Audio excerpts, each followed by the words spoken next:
Zapakat hawakan cewa kan musa kan ma. Zapakat siya ma. At yan daw kung say ko sa. Okay. Hello. Hello, Sipay. Welcome. We need hanin special guest kan niya. Special guest here to dang nilavin. Kabulo mi hinia. Kapu ron introduce la. Min hu chin thau chewa ka kanya. Ama kan so ito 1%. 1% hautan. Zapa hataw kan in chewa ka mutsak an oma. Tlem te cho ni maula kan ngai poi mo chu wangin. Ani hi he ron aro tu bona hi in man pui thaya. So in kan han lut ngal mai ngai. Zona kira bang alo tro tong mai. Zona min zo don me. Zona ti hian tlem I engeni pressure de lakin ka ria. Kay mama. An detail to. Aru kini lo ib dawan. Ib zwai. Zona ti hian. Zona lo kom na mai. Trong mai.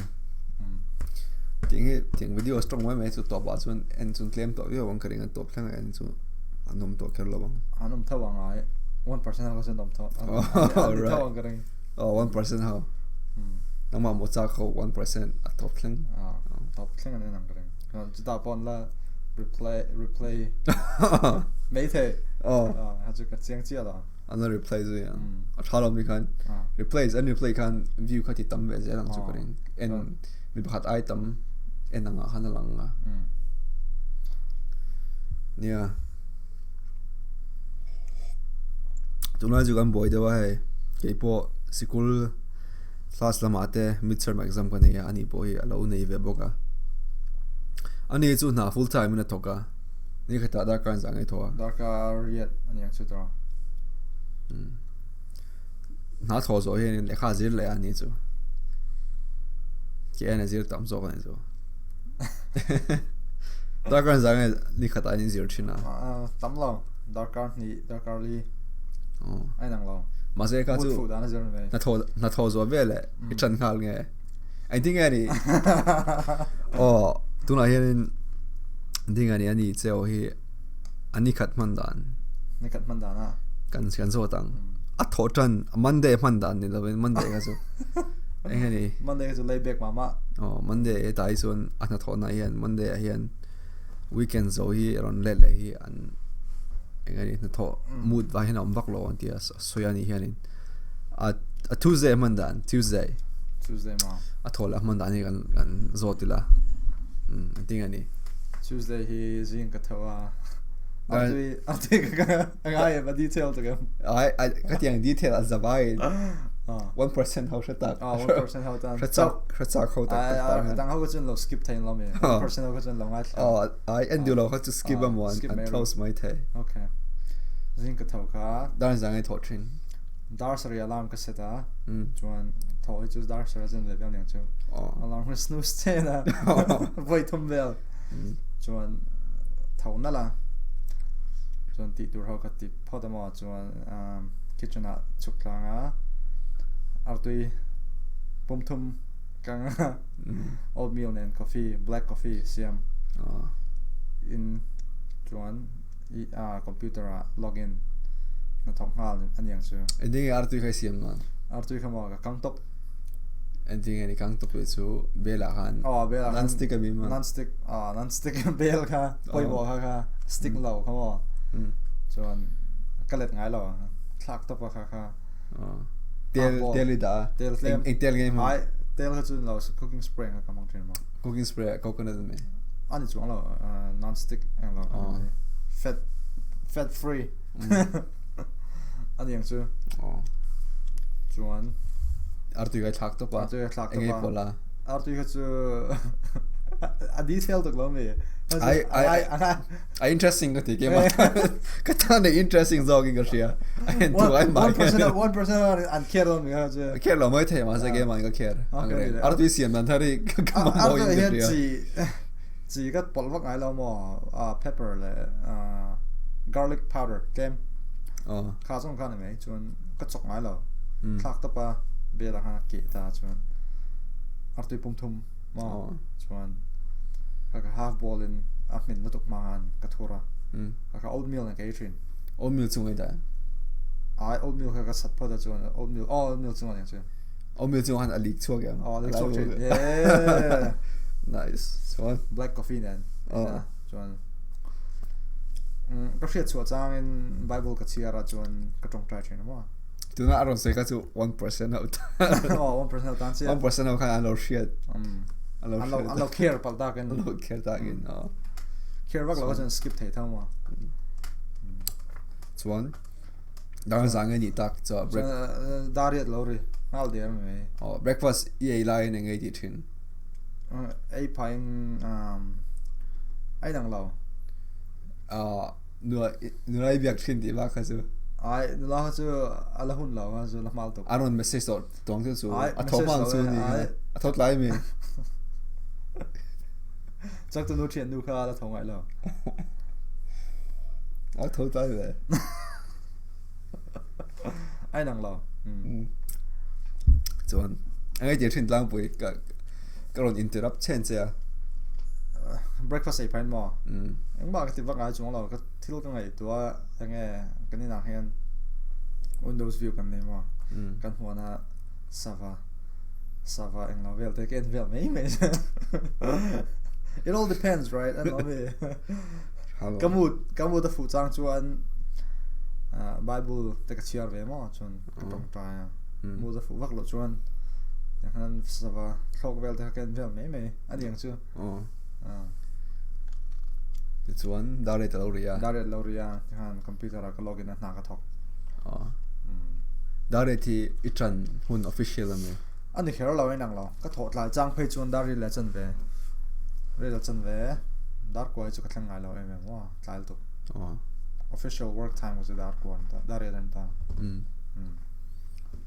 chuan I login na ai thok ta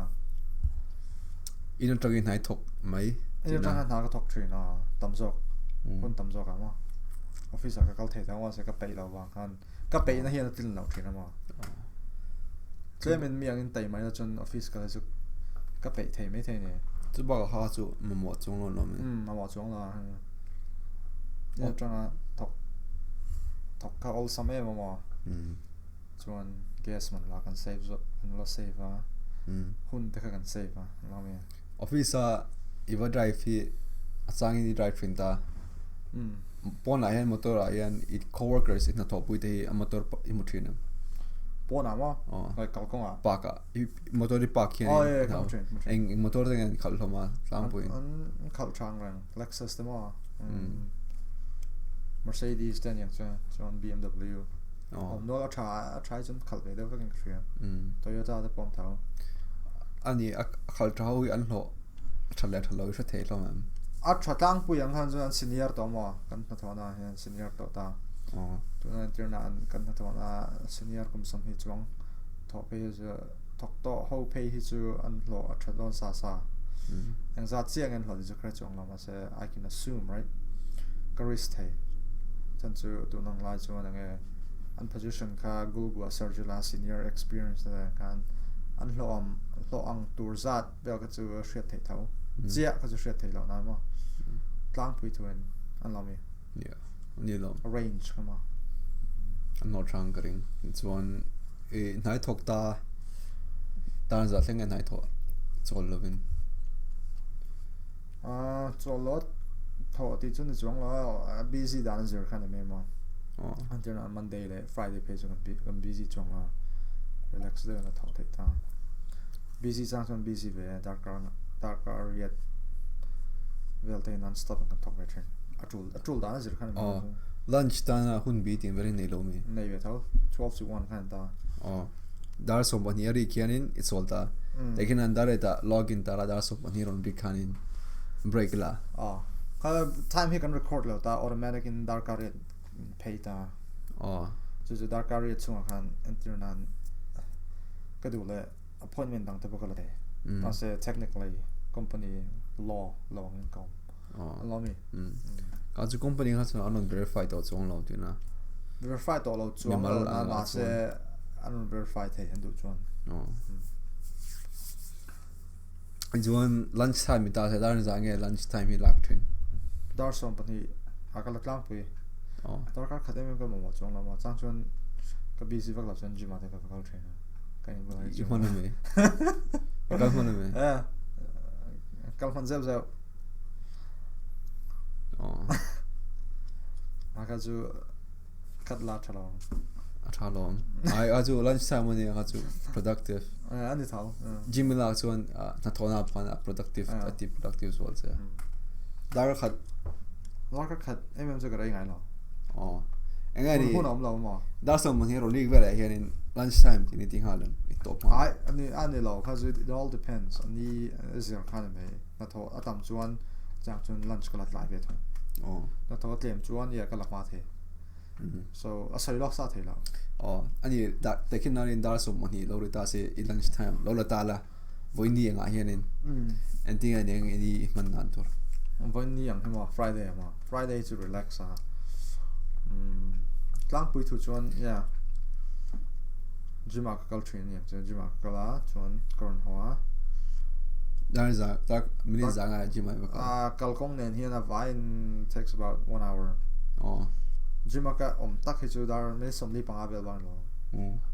me somli panga bel ba avre yang rang ba roi vak la me somli panga warm up stretch mun thel ta ma bench press te tia ai nang la emi ka confirm chung no ke man ka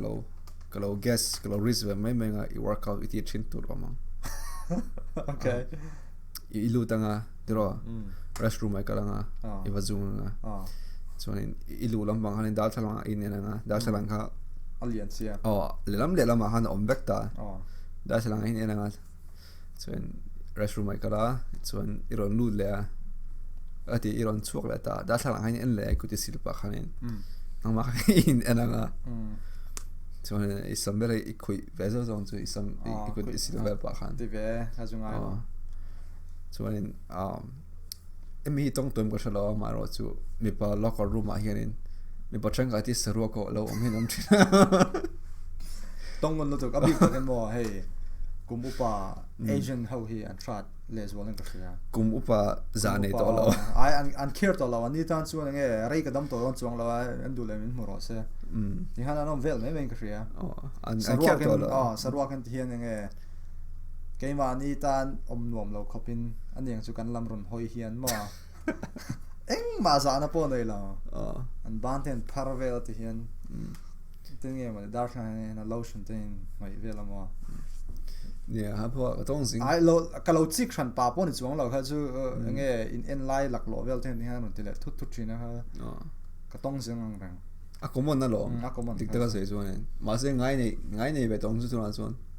ngai nei hi chu la har khop mai ma se ke ngai ka lo nei tan da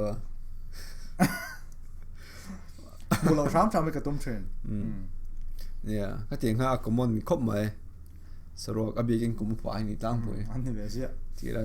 dikang ni chuan okay gym restroom dang chuan chuak peita chuan ka ti stretch vel ta ni etak sa ha adikam dik chia la adik be thau stretch ha ka warm up minga min som vel pui se chuan engani meisian en masak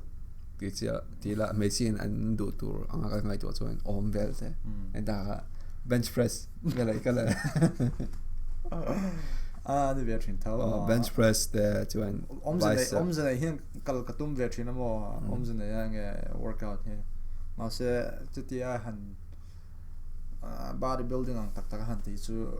commitment te har ve mo ani ve thau bench press te major component how you get ve ja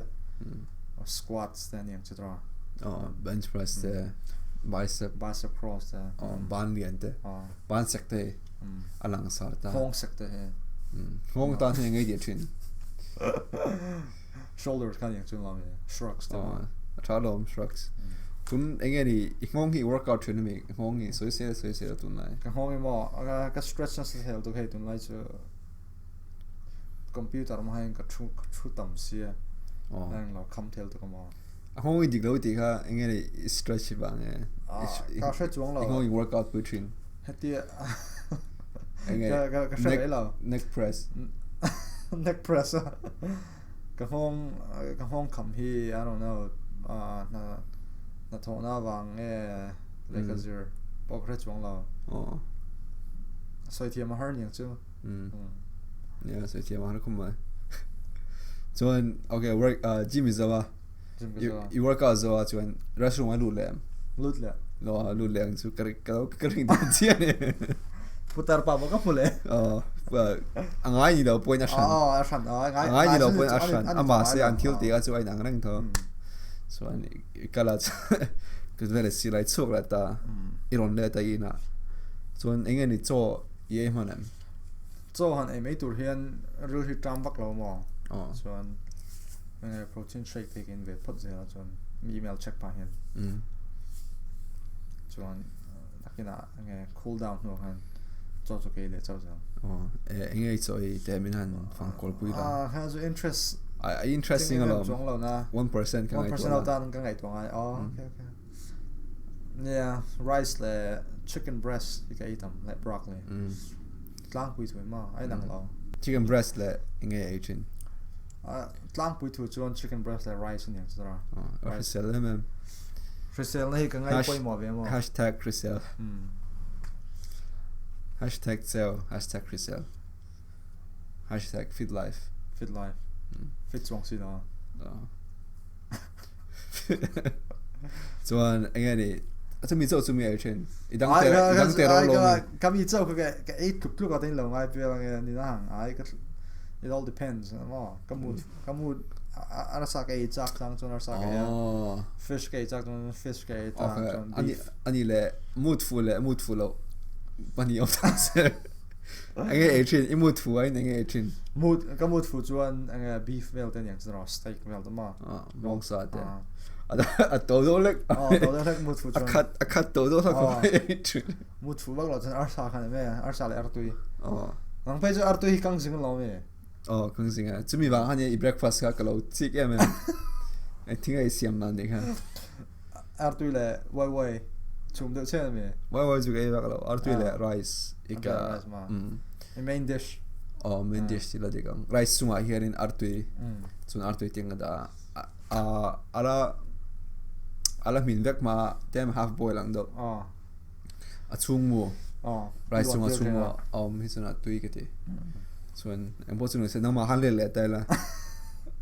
lunch ka ye zo ta tro okay imu ta fu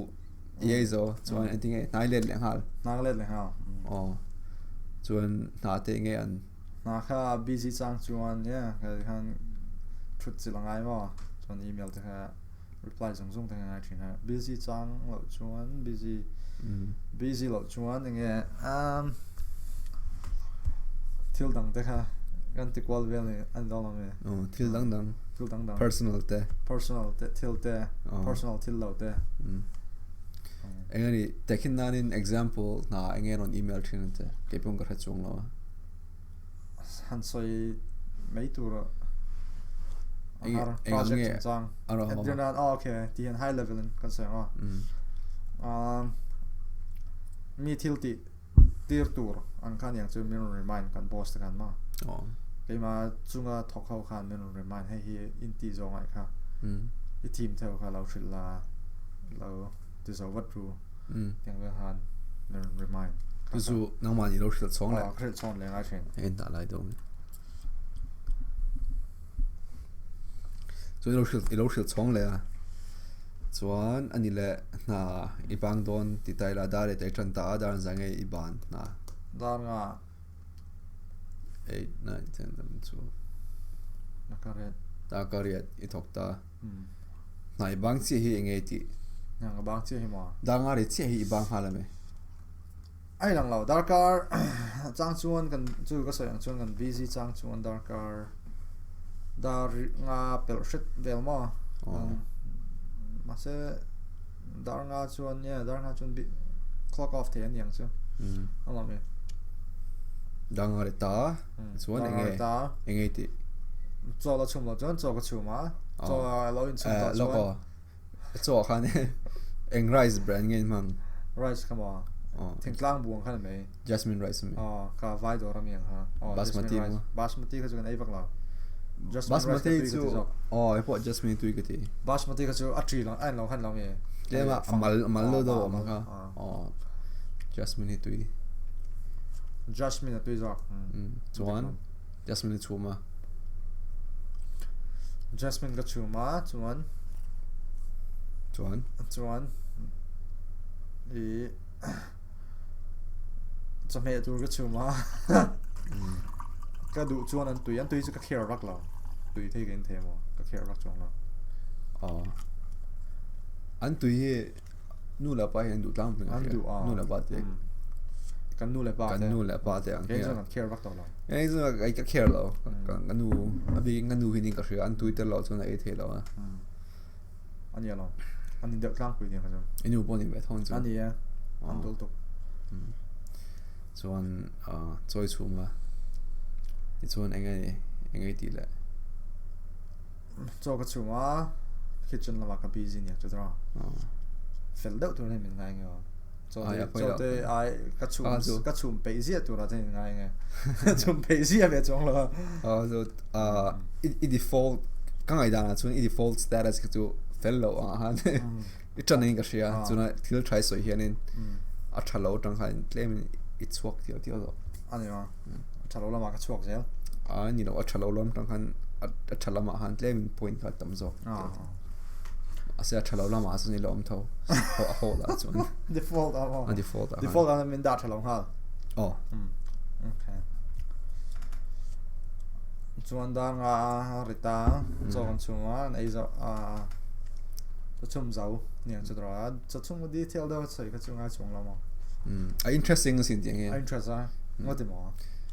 interesting ka ti alu de kan kang ta alu kang pe long sang chu alu ke kang wak ngai lo anding alu kang la ka thiam mo lo akor kha anding ani pilam peel da ke akor pil la kan nge man pilar jam te pilar na hen pilar he also sin pilar chet thak yeah pilar le zel le ka chu paisa hek mai me ka tiamo jam te han ka aizol sem te kama us sem te ang ni lo in yang tiat vel han lo me kero te kha ka hani e ka zai ta chuan ka zai sin ta mo pan te han pan deu han enjoying a alai pel potem alai ka pel thoka chuan long way long way kritiam alai pel nu khan tin ti khan me flat zone ni flat zone khan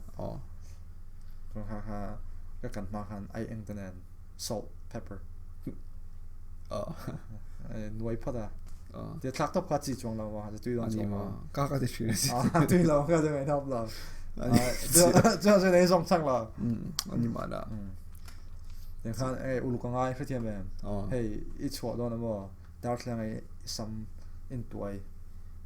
聊天一撮没一撮多这不哈地边爱这天没 marinate chat 的不应该别嘛lui marinate chin marinate chin anh kia đấy nghe ai marinate thằng tia cái tia ở đây đâu đã chụp pot lên chóng rồi cái mình seasoning mà tiếng khăn mày anh chú this one ai anh thấy polta cái polta i hadam tir này khan hadam tir anh hạt thấy mày alu marinate anh yang chú i marinate tir ta cái marinate tir ta chuan onions này han cái cong onion chú onion soup purun tir này purun vàng purun sen fan halom le ya onion soup purun sen yang chú no onion soup purun vàng ni lo that's garlic dude garlic soup purun vàng mà sẽ purun sen game mana purun etai kan purun onion boy abar le sen oma ne ai nang la 它是 detail 啊嘛 detail lang dang adik chuan 1% of boran te to lo mai ten ma zakian enan on to lo acha interesting cái game mà hiện chuan anh nhìn thấy cái gì tắm tay cái gì ngay cả anh nhìn chị chuan alu thế đâu thắc mấy nghe dày dò về là hay sang hal pop trên về alu này cầm cái này ngay lâu rồi đấy chuan anh này soi dễ là chú xong xuân mấy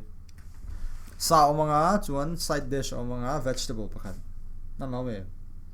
dinner tan sao mà rice mà chuan vegetable pakhat vegetable anh nghe alu chú không nghe side dish chami hang side dish ka phang anh vegetable tan anh nghe vegetable tan chuan broccoli te green beans te nang lang azir chu a tho dan azir khan me anh in chung qua ai rong ball ai ko ball zial chuang lo ka pe lo kha ai rong ball zo zau a trul dan azir chung de kan han thok in an chuak vek ta dan zang anon le thin dar borvel chon ho ve dar nga iti da swal lo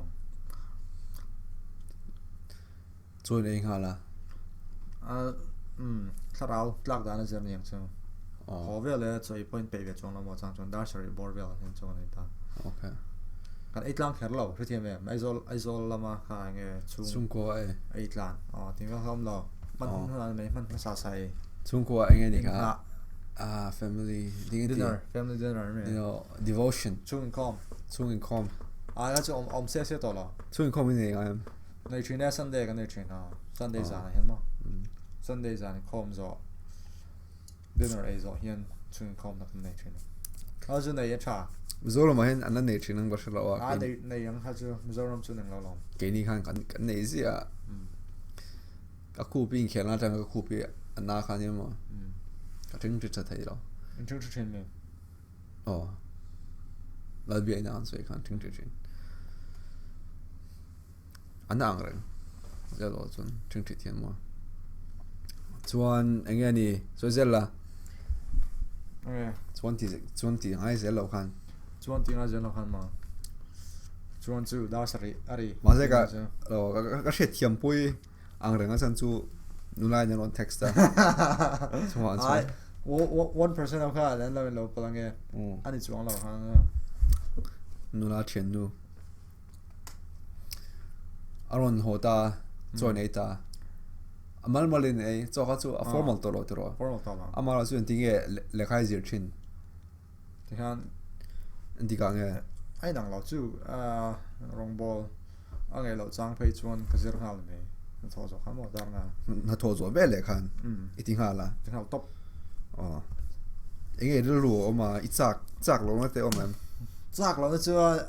lo na chu tam zo khang chu an lo me le kazir chu a pe om lo shum phrem mo ngai to mai po hian ase hei chu ka ti ngai ni hei assignment min pe ta internal zir tir tu tan assignment hei chu ka ti ngai ka submit ngai on time in chon I thiam lo pe chon I tran ma ngai an release ve le han ma internal kang ni hun pe ta cha an release ni tran khan I thiam lo ti shri in shri pe chon ti ha ngai sei tam ngai lo excuse nei po ngai lo ka ni chia chu thiam dra excuse ka thiam san chu enge ni soi ang khan I thiam lo hi zo tran ma ngai ti khamo ka thiam lo di gen ria ke ma po tang enge nang ma I ngai da na thiam ang in ria nge ai ka thiam ngai lo thiam lo ti da ka trong sual lo yang cha ka thiam lo de tlang pui train ma se nge en non na research ta kan data mi project lo ti dan ma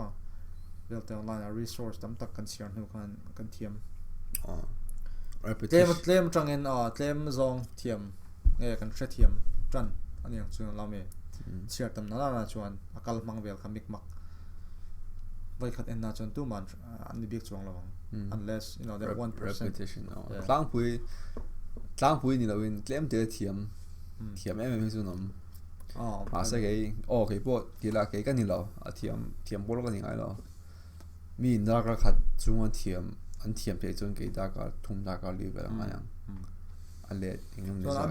abikin heta enge ka sai tu pakhat poi mo ka ti chu asa karon thlen hian an ma ni rama chuak enge heta piang kan ni lo wang hen mo sap tong hi harsan tam tak kan nei ta language hian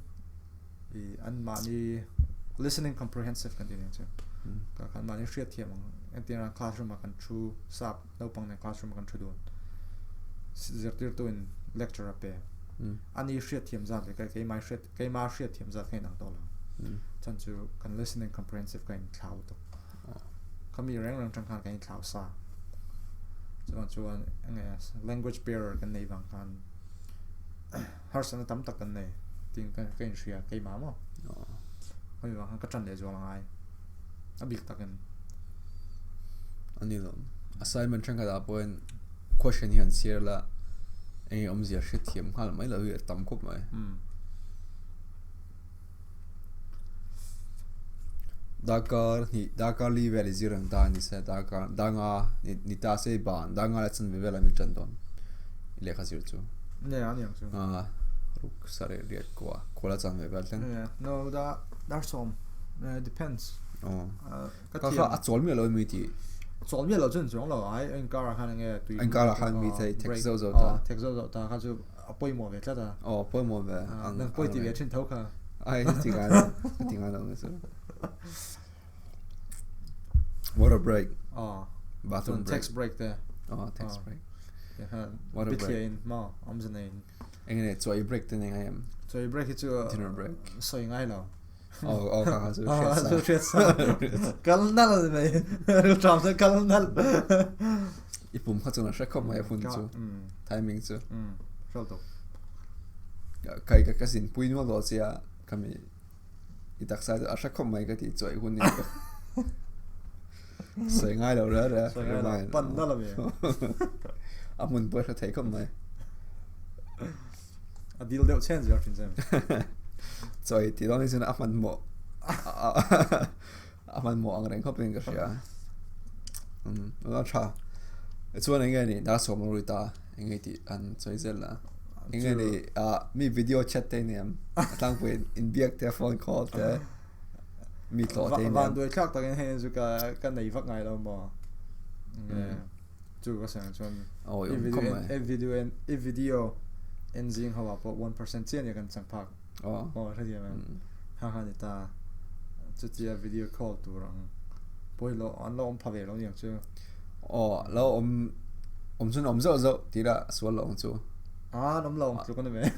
nom lo ang om lo ni lo in an om lo ang tluk ang tluk ni chu ang tluk ni mai kan om ve mai the man nei chuan thiam om chuan an ding ani zan te lo tlai ta engei I hun zan te kan zo trap kan zo trap min han choi zel la interesting kom mai chuan mut te lo hun don ta yan zang tu na dar som phan ni som phat borvel chuan nge mut za hi ka rel don en ka shin an ding ani mut don routine te ne kan ei ve thau mut don hian nge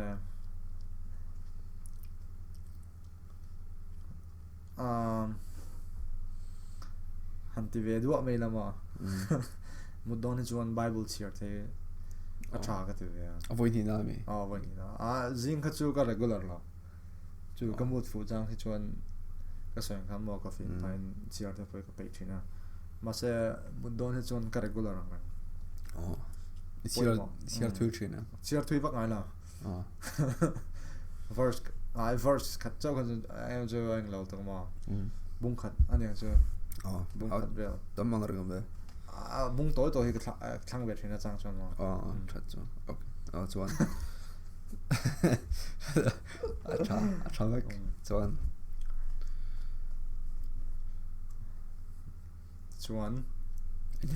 tin zang nge routine chu cheer zo han moden ne mai moden hon ne dar som khat da chan be tang dar som bel chu mo be I think ari nileng in ilain bol me lo tina me gym te kal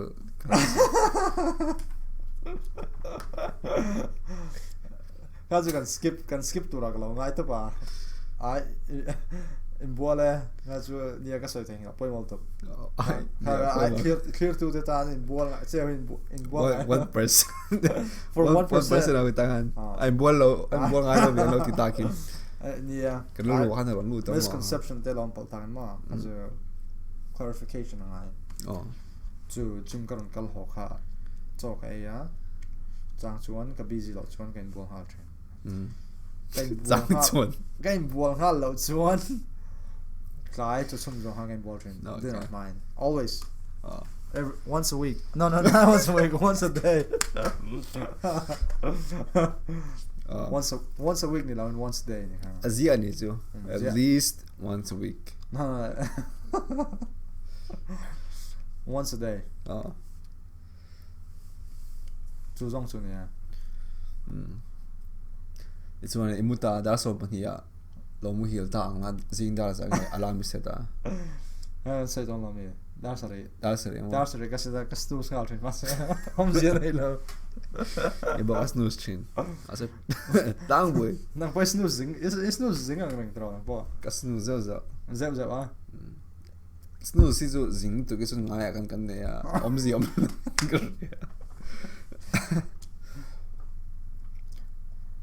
High school zing kar tho har trin. I lo ti view trin lo me. Te reng mai. Ma thai sia mo quality ma mutawa han chak thei tak. I mule thau jial lo me. Ka pa mi ka to anu lo pa. Anu mo ka pa. Pa ning ka sia. Kan kal ma the am lo high school ka kan man to ma the tak. Nga ve lo me. Chu ne yo chu ni lo ka ni da ru la chun be. Ka no mai thai. Ti hun la jan ma lo. Mut kan du hun lai vel ma. Kum som paruk. Som sorry. Mut ka kham lo. Som paruk. Zoro ma ba kan mang ka ma. Mut chi ha i lo ve ka la ka ni. Mang ka ma hang ka la ka min sham be zi class a ka mu thina. Ka mu hil thina. Ya shan na chu gai min ding dir ngot classroom a. In du me ram ngue sia. Mut chi he I he ve ram ka sokar petur kana something na jani lo mu ve zi ke dare lord ya. Yeah. Mut chu poi mo am no. Ka cheo ni khat man dar nia. Interesting kom mai. Interesting